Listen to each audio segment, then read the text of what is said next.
Today, we're going to actually start talking about politics in the United States. So we've talked about industrialization.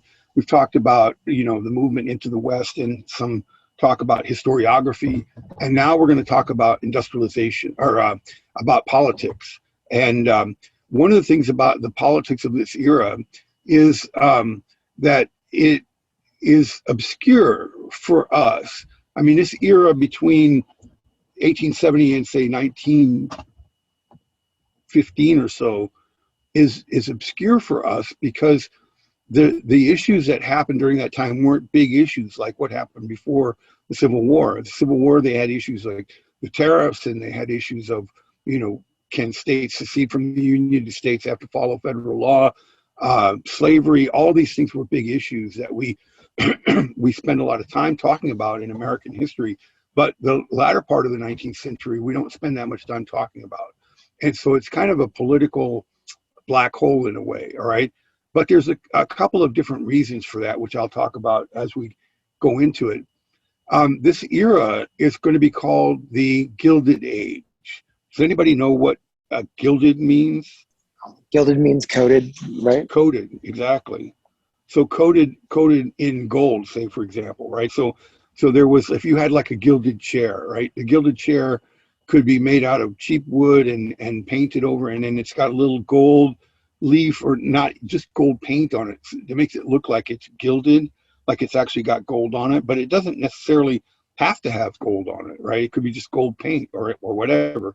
So what that means is that the chair looks like it's very expensive, but it's really not. It's really cheap. You know what I mean? And what we see happening is that the gilded outside covers up the less attractive inside.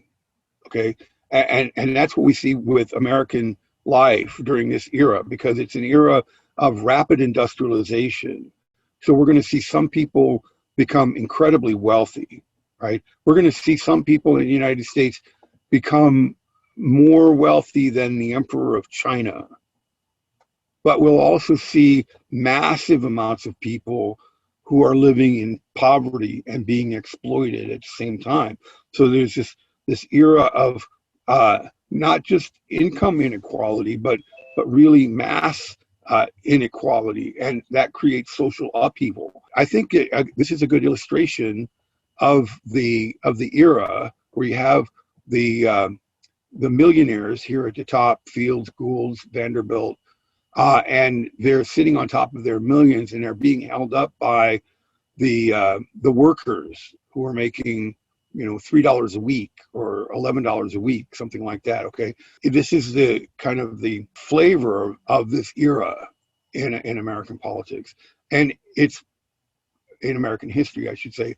But it's sadly also representative in many ways of today, because we have massive income inequality today. We have a very small number of people who own enormous amounts of wealth, and a huge amount of people who own nothing or close to nothing, right? So I think that we could learn a lot from the Gilded Age and the Progressive Era that we're going to be talking about on Wednesday. All right.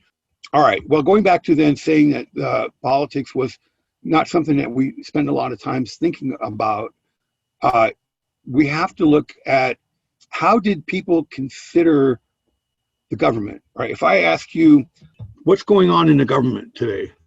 As far as what? I mean, we elected Biden, who's trying to pass the stimulus, extend unemployment. Okay. I know Trump is trying to do something with impeachment, correct? That's all over, but that's a great answer. I appreciate that answer. Here's the reason why it's so important that you answered the way that you did, because both of you guys are talking about what's going on with the federal government, right?